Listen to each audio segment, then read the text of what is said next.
नमस्कार दोस्तों, मैं आलोक शुक्ला अपने YouTube चैनल पर आपका स्वागत करता हूं। जब से डोनाल्ड ट्रंप दोबारा अमेरिका के राष्ट्रपति चुने गए हैं, अवैध अप्रवासियों के बारे में बहस तेज हो गई है। हाल ही में अमेरिका ने भारत के 204 अवैध अप्रवासियों को अमेरिकी सेना के एक हवाई जहाज में भारत वापस भेजा। अमेरिका ने ऐसा केवल भारतीयों के साथ नहीं किया है, बल्कि कोलंबिया, मेक्सिको आदि अनेक देशों के अवैध अप्रवासियों को डिपोर्ट करने की मुहिम अमेरिका ने चला रखी है। इस परिप्रेक्ष्य में भारतीयों के अप्रवासन और उसमें हाल के वर्षों में होने वाले बदलावों के बारे में विचार करना जरूरी लगता है। तो आज के प्रसंग में हम इसी पर चर्चा करेंगे। पर आगे बढ़ने के पहले मेरी चैनल को सब्सक्राइब कर लीजिए और बेल आइकॉन भी अवश्य दबा दीजिए, जिससे आपको हर नए वीडियो का नोटिफिकेशन मिलता रहे। अगर वीडियो अच्छा लगे तो इसे लाइक और शेयर भी जरूर करिएगा। हम लोग इंडियन डायस्पोरा के बारे में बहुत बात करते हैं। डायस्पोरा शब्द बाइबल के ग्रीक अनुवाद में हमें मिलता है, जिसका अर्थ है दूर तक बीज बोना या सो वाइडली। ग्रीक डायस्पोरा के प्रमुख रूप थे युद्ध, लूटपाट, कॉलोनाइजेशन और माइग्रेशन। भारत के लोग प्राचीन काल से ही विदेश यात्राएं करते रहे हैं। विशेषकर दक्षिण पूर्व एशिया में भारतीयों द्वारा विकसित राज्यों के ऐतिहासिक विवरण उपलब्ध हैं। सिंगापुर, इंडोनेशिया, कंबोडिया आदि देशों में आज भी भारतीय सभ्यता के अनेक रूप भाषा और संस्कृति में दिखाई पड़ते हैं। परंतु भारत से बड़े पैमाने पर अप्रवासन अंग्रेजों के आने के बाद ही शुरू हुआ। भारत के कुछ लोग तो अंग्रेजी सभ्यता से प्रभावित होकर पढ़ने या व्यापार करने के लिए यूरोपीय देशों को गए, लेकिन अधिक संख्या में भारत के लोग अनुबंधित या इंडेंचर्ड मजदूरों के रूप में ब्रिटिश कॉलोनियों में प्लांटेशन मजदूरों के रूप में गए थे। साल 1934 में गुलामी प्रथा का अंत होने के बाद अंग्रेजों को अपने उपनिवेशों में प्लांटेशन के लिए मजदूरों की आवश्यकता पड़ने लगी। तब वे मुख्य रूप से बिहार और उत्तर प्रदेश के गरीब लोगों को एग्रीमेंट या गिरमिटिया मजदूरों के रूप में इन उपनिवेशों में लेकर गए। ये गिरमिटिया मजदूर Guyana, Mauritius, Trinidad, Kenya, Uganda, Tanzania, दक्षिण अफ्रीका जैसे देशों में ले जाए गए। मॉरिशस में इन अप्रवासी मजदूरों के समुद्र के किनारे उतरने की याद के लिए अप्रवासी घाट बनाया गया है। इसके बारे में YouTube की चैनल जेरुंड कून प्रोम पर Creative Commons attribution license reuse allowed में उपलब्ध यह वीडियो देखिए। Aravasi Ghat is the remains of an immigration depot, the site from where modern indentured labor diaspora emerged. The depot was built in 1849 to receive indentured laborers from India, Eastern Africa, Madagascar, China, and Southeast Asia to work on the island's sugar estates as part of the Great Experiment. This experiment was initiated by the British government after the abolition of slavery in the British Empire in 1834 to demonstrate the superiority of free over slave labor in its plantation colonies. The success of the Great Experiment in Mauritius led to its adoption by other colonial powers from the 1840s. अनुमान है कि 1834 से 1837 के बीच लगभग 3 करोड़ भारतीय दुनिया के अलग अलग हिस्सों में गए और इसी अवधि में लगभग 2.4 करोड़ भारतीय वापस देश लौटे। 1834 से 1900 की अवधि में औसत वार्षिक अप्रवासन लगभग 2,02,000 था, जबकि 1901 से 1937 की अवधि में यह बढ़कर 4,51,000 प्रतिवर्ष हो गया। भारत के गरीब किसान जमींदारी और नीलहा अंग्रेज साहबों के जुल्म से त्रस्त होकर गिरमिटिया मजदूर बनकर विदेश जाने के लिए मजबूर थे। इस दौरान बंगाल और बिहार में पड़े अकाल और ब्रिटिश कपड़ा उद्योग द्वारा भारत के हथकरघा उद्योग का विनाश भी कुछ हद तक इसके लिए जिम्मेदार थे। तो यह कहने में जरा भी अतिशयोक्ति नहीं है कि उस समय जो भारतीय अप्रवासन था वो भी आज की तरह अपने जीवन को जीने के लिए, कुछ कमाई करने के लिए था। मुख्य रूप से वही लोग अप्रवासी थे जो गरीब थे। दक्षिण भारत से कंगनी प्रणाली के अंतर्गत बहुत से मजदूर श्रीलंका, बर्मा और मलेशिया जैसे देशों में भेजे गए। इस प्रणाली में कोई अप्रवासी भारतीय ही मजदूरों को ठेके पर ले जाने का काम करता था। ऐसे मजदूरों का भी बहुत शोषण किया जाता था। दक्षिण भारत, विशेषकर केरल से मध्य पूर्व के देशों में काफी लोग मजदूरी करने के लिए जाते रहे हैं।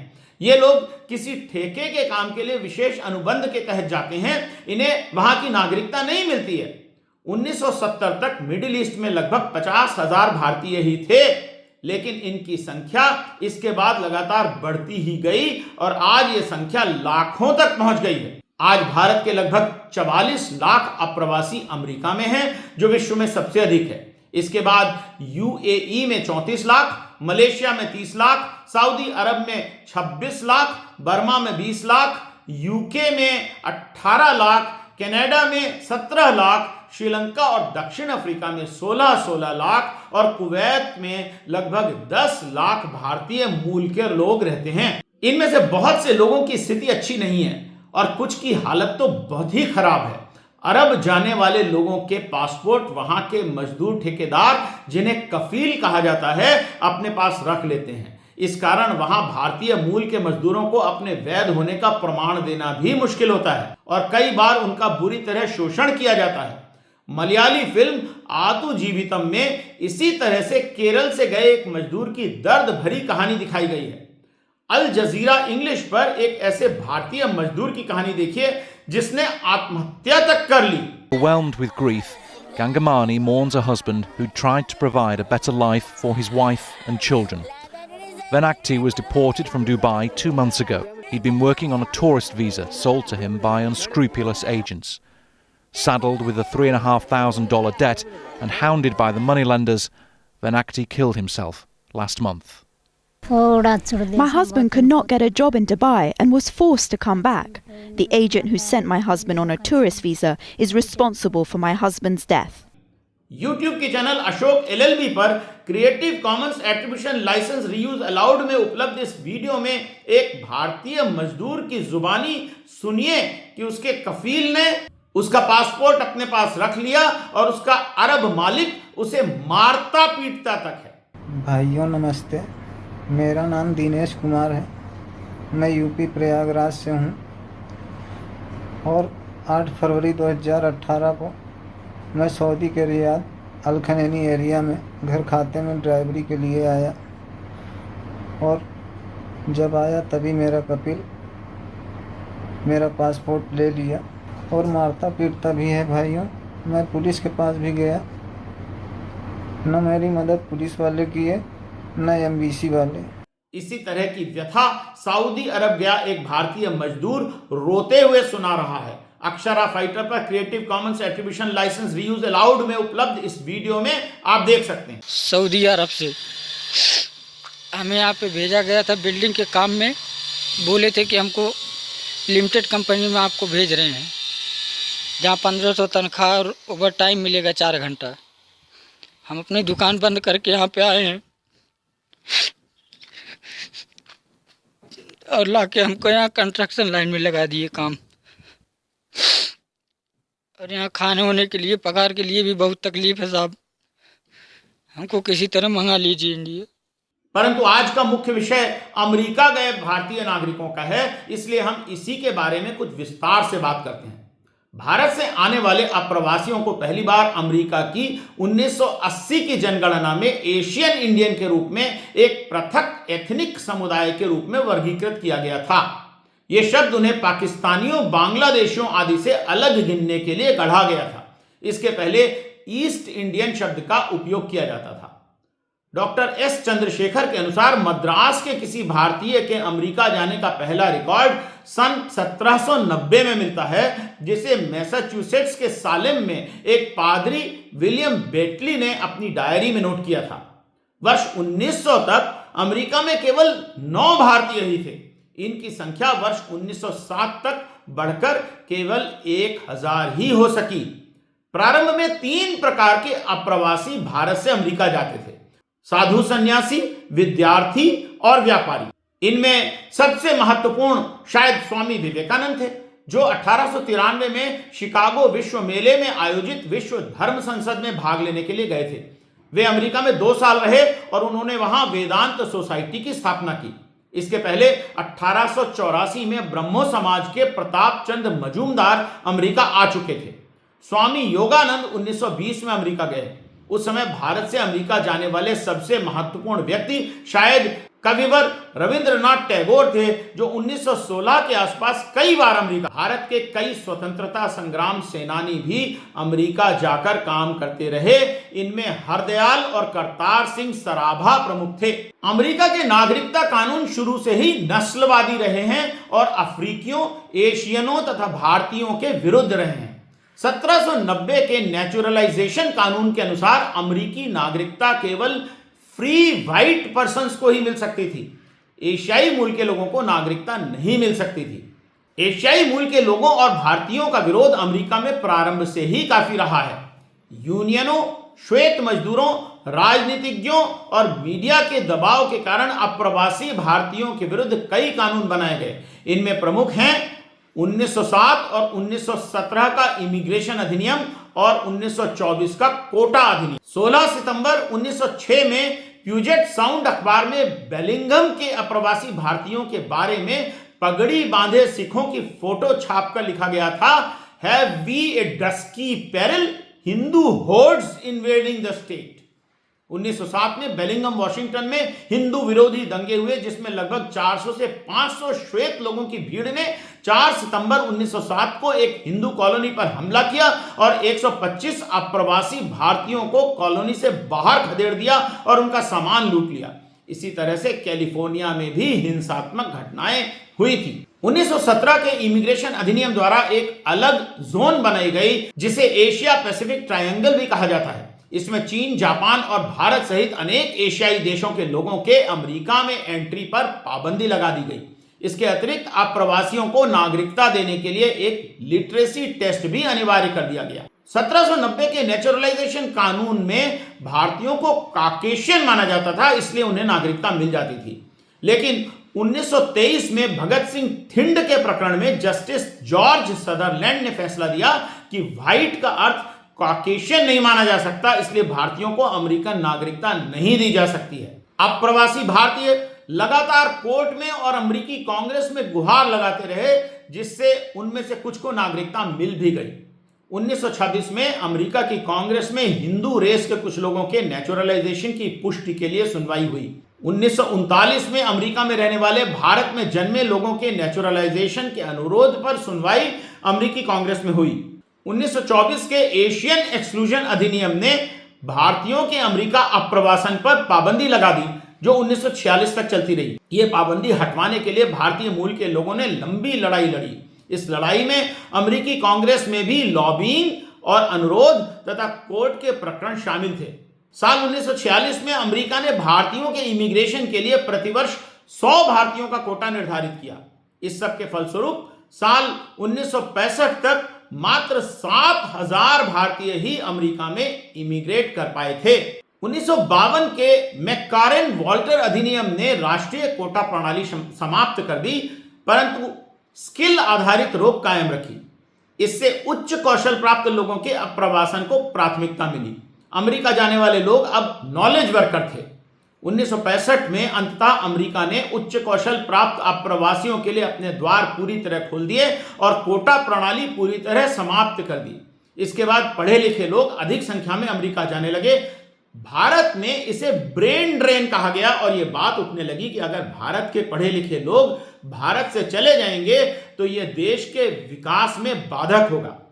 1972 से 1982 के बीच प्रतिवर्ष लगभग 20,000 भारतीय अमेरिका गए।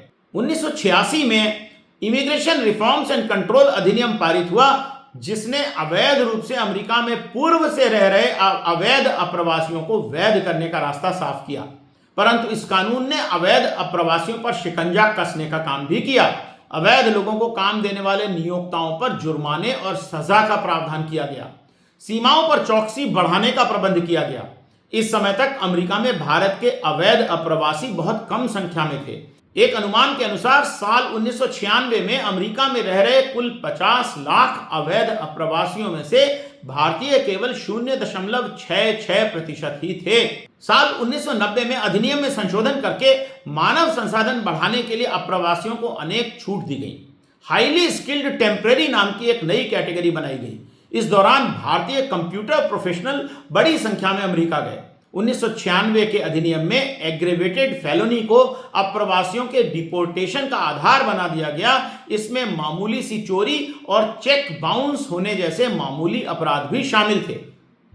अमेरिका में भारतीयों के विरोध के कारण क्या हैं? आइए समझते हैं। पहला कारण है कि अमेरिकियों को लगता है कि अवैध अप्रवासी भारतीय कम वेतन पर काम करते हैं, जिसके कारण अमेरिकी मजदूरों को अच्छे वेतन पर काम नहीं मिल पाता।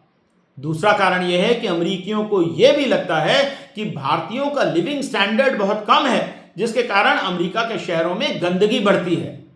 फिर अमेरिकी संस्कृति का बचाव करना भी एक कारण है।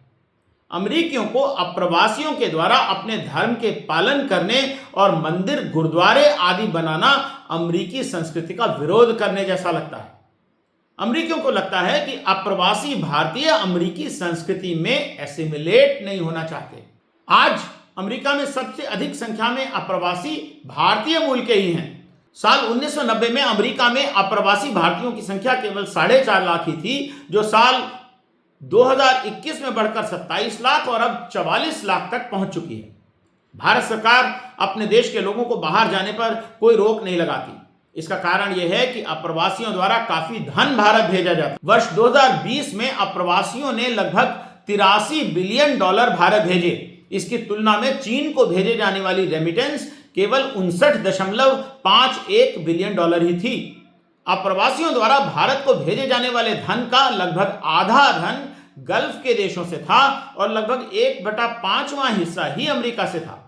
भारत सरकार ने इस प्रकार धन भेजने वाले अप्रवासी भारतीयों को अनेक सुविधाएं भी दी हैं, जैसे एनआरआई के लिए विशेष बैंक खाते, एनआरआई के लिए विशेष बॉन्ड आदि। अप्रवासियों की सुरक्षा के लिए 1983 में इमिग्रेशन अधिनियम बनाया गया था। इसके तहत कुछ बिना पढ़े लिखे मजदूरी करने वाले लोगों के पासपोर्ट का स्टेटस इमिग्रेशन चेक रिक्वायर्ड या ECR कर दिया गया, ताकि उनके देश के बाहर जाने के पहले सरकार से अनुमति की आवश्यकता पड़े और इसके लिए दलालों और ठेकेदारों पर भी कुछ लगाम कसी जा सके। अमेरिका में सबसे अधिक अप्रवासी भारतीय कैलिफोर्निया में रहते हैं, जो लगभग 20% है। इसके बाद टेक्सास में 11%, न्यू जर्सी में 10%। औसतन भारतीयों की आमदनी अमेरिकी परिवारों से अधिक है। साल 2021 के डेटा के अनुसार अप्रवासी भारतीय परिवारों की औसत आमदनी लगभग $1,50,000 प्रतिवर्ष थी, जबकि अमेरिकी परिवारों की औसत आय $70,000 वार्षिक ही थी। हाल ही में डोनाल्ड ट्रंप के चुनाव जीतने के बाद अमेरिका से अवैध अप्रवासियों के डिपोर्टेशन की मांग तेज हो गई है। ऐसा नहीं है कि इसके पूर्व किसी अवैध अप्रवासी को डिपोर्ट नहीं किया गया हो, परंतु अब यह काम गाजे बाजे के साथ किया जा रहा है। हाल ही में अमेरिका ने अपने सैनिक हवाई जहाज में हथकड़ी बेड़ी लगाकर 104 भारतीयों को डिपोर्ट किया। इसकी भारत में बहुत निंदा हो रही है और सोशल मीडिया पर अमेरिका और भारत सरकार दोनों की ही लानत मलामत की जा रही है। इस बारे में इंडियन एक्सप्रेस की एक खबर आप देख सकते हैं। The Indian Express spoke to one of the deportees who landed in Amritsar in US C-17, the 40-year-old Harvinder from Tali village in Punjab's Hoshiarpur. He said that they couldn't even eat properly for 40 hours. He said, and I quote, "They would force us to eat with handcuffs on. Our requests to the security personnel to remove the cuffs for a few minutes fell on deaf ears. The journey was not only physically painful but also mentally exhausting." America ने Mexico, Colombia, Guatemala सहित अनेक देशों के अवैध अप्रवासियों को भी बाहर निकाला है। यह और बात है कि कोलंबिया ने अमेरिकी सैनिक जहाज को अपने देश में उतरने की अनुमति नहीं दी और अपने लोगों को लाने के लिए अपना यात्री विमान भेजा। अमेरिका द्वारा भारतीय मूल के लोगों के साथ किए गए दुर्व्यवहार और उनके मानव अधिकारों के उल्लंघन की निंदा तो की ही जाना चाहिए, परंतु हमें यह भी तो सोचना चाहिए कि आखिर इतनी बड़ी संख्या में भारत के लोग अवैध तरीके से भारत के बाहर जा क्यों रहे हैं। अवैध तरीके से इन लोगों को अमेरिका ले जाने को भारत में डंकी रूट कहा जाता है। इस बारे में शाहरुख खान की एक फिल्म डंकी के नाम से बनी है, जो काफी लोकप्रिय भी हुई। डंकी रूट से जाने वाले लोगों को बहुत से खतरे उठाने पड़ते हैं। उन्हें कई बार पानी के जहाज़ों के कंटेनरों में बंद करके भेजा जाता है, जिसमें कई बार लंबे समय तक उन्हें भोजन, पानी, शौच आदि की सुविधा भी नहीं मिलती। कई लोग कनाडा के रास्ते बर्फीले पहाड़ों को पार करके जाते हैं और रास्ते में सर्दी के कारण उनकी मृत्यु तक हो जाती है। बहुत से लोग मेक्सिको के रास्ते डोंकर्स के माध्यम से जाते हैं और बॉर्डर पर एनकाउंटर में मर जाते हैं। वर्ष 2022 में लगभग 16,000 भारतीयों को मेक्सिको के बॉर्डर पर अमेरिकी अधिकारियों ने डिटेन किया। अमेरिका के उत्तरी और दक्षिणी बॉर्डर पर अमेरिकी कस्टम और भारतीय मूल के लोगों के बीच एनकाउंटर की बड़ी संख्या आप इस चित्र में देख सकते हैं।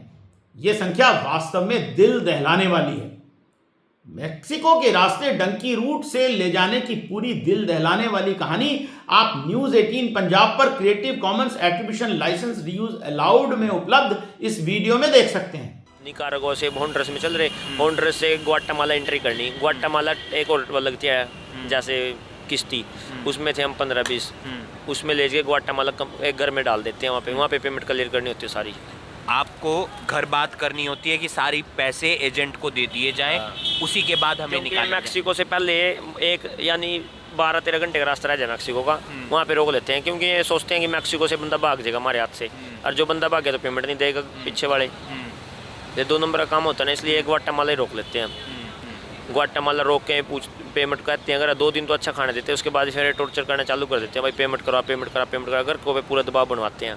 मैंने तो एजेंट को 15 लाख रुपए दिए। 15 लाख रुपए दिए थे और खर्चा करीब 30 लाख के आस 30-32 के करीब मेरा खर्चा है। 30-32 के आसपास आ गया था। बाथरूम में जाने देता, नहाने नहीं देता, बाथरूम में कोई पानी नहीं यूज करना, टिश्यू यूज करो, ऐसे प्रेशर पाता है। 5-5 बंदों को 2 ट्यूब बंदी होती है, उसके ऊपर फट्टा लगा होता है, बांध के उसके ऊपर से क्रॉस कराते हैं। वो मैक्सिको में एंट्री होगी, मैक्सिको कैंप में जाके बैठते हैं। एंट्री कराने के बाद 1 महीना कैंप में रहे हम। कैंप में उन्हें एक गद्दा देती, उस पर लेट रहे, 1 केला देते थे, 1 पानी की बोतल और 1 ब्रेड।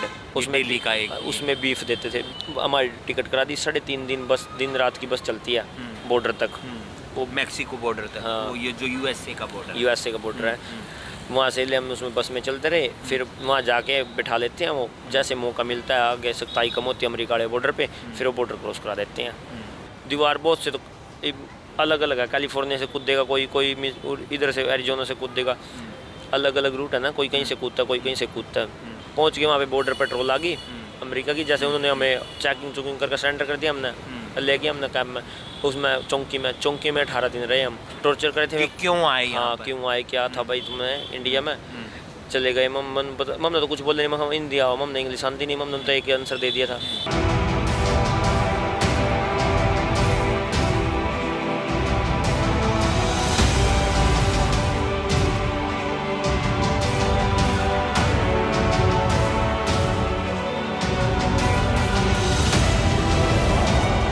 अमेरिका जाने वाले अप्रवासी भारतीयों के बारे में सरकारों को सब पता है। पंजाब और हरियाणा में तो गली गली में इन एजेंटों के ऑफिस हैं। स्थानीय प्रशासन की जानकारी के बिना ये अपना काम कर ही नहीं सकते। इसका सीधा मतलब है कि स्थानीय प्रशासन के भ्रष्ट अधिकारी इनकी मदद करते हैं और उच्च स्तर पर सरकार आंखें मूंदे रहती है। जो लोग डंकी रूट से अमेरिका जा रहे हैं वे भारत में भूखे नहीं मर रहे हैं। बेहद गरीब लोग तो इस तरीके से जा ही नहीं सकते, क्योंकि एजेंट ही 15 से 20 लाख रुपए ले लेते हैं। कुल मिलाकर 30 से 40 लाख रुपए का खर्च और जान का खतरा उठाकर ये लोग अवैध तरीके से अमेरिका जा रहे हैं। कुछ लोग अपनी जमीन जायदाद बेच देते हैं, बहुत से लोग कर्ज लेते हैं। ये सब इस आशा में कि एक बार अमेरिका पहुंच गए तो वहां कोई ना कोई काम करके अच्छी कमाई कर लेंगे और किस्मत अच्छी रही तो वहां पर असाइलम मिल जाएगा और कुछ सालों में शायद वहां की नागरिकता भी मिल जाए। इसके बाद वे अपने परिवार के अन्य सदस्यों को भी वहां बुला सकेंगे। लोग इस उम्मीद से खतरा उठाकर जाते हैं कि उनके वहां जाने से न केवल उनकी बल्कि पूरे परिवार की किस्मत बदल जाएगी। ये बात सही है कि अमेरिका ने भारतीयों को हथकड़ी लगाकर सैन्य हवाई जहाज में भेजकर उनके मानव अधिकारों का हनन किया है और इससे भारत की बेइज्जती भी हुई है। मैं इस बात से भी सहमत हूं कि भारत को राजनयिक और राजनैतिक दोनों स्तरों पर इसका प्रतिकार करना चाहिए, परंतु हमें यह नहीं भूलना चाहिए कि भारत की असली बेइज्जती तो इस बात में है कि इतनी बड़ी संख्या में भारत के लोग अपना देश छोड़कर जाना चाहते हैं। उन्हें अपने देश में अपना भविष्य नहीं दिखता है। कम ही लोग इस बात को जानते हैं कि लगभग 1.5 लाख लोग प्रतिवर्ष भारत की नागरिकता छोड़कर विदेशों में बस रहे हैं। ये सभी धनवान लोग हैं और इन्हें भी भारत में अपना भविष्य नहीं दिखता है। दुख की बात यह है कि इनकी संख्या प्रतिवर्ष बढ़ती ही जा रही है। एक ओर हम भारत को विश्व की 5वीं बड़ी अर्थव्यवस्था होने का ढिंढोरा पीटते हैं और दूसरी ओर भारत के युवा देश छोड़ रहे हैं। किसी भी देश की इज्जत अपने मुंह मियां मिट्ठू बनने से नहीं बढ़ती। हमें अपने देश की आर्थिक, वैज्ञानिक, औद्योगिक शक्ति विकसित करनी होगी। दूसरे तभी हमारा आदर करेंगे जब उन्हें हमारी आवश्यकता महसूस होगी, अन्यथा वे हमें भिखारी ही समझते रहेंगे। अपने प्यारे देशवासियों से मैं यही कहना चाहता हूं कि अपनी जान को खतरे में डालकर ऐसी जगह मत जाइए जहां से आपको धक्के मारकर निकाला जाता है। गोस्वामी तुलसीदास जी कह गए हैं, आवत ही हर्षे नहीं, नैनन नहीं स्नेह, तुलसी तहां न जाइए, चाहे कंचन बरसे मेह। तो आज के लिए इतना ही। जल्दी ही फिर मिलेंगे किसी नए विषय पर, नए वीडियो के साथ, प्रसंग में। तब तक के लिए नमस्कार।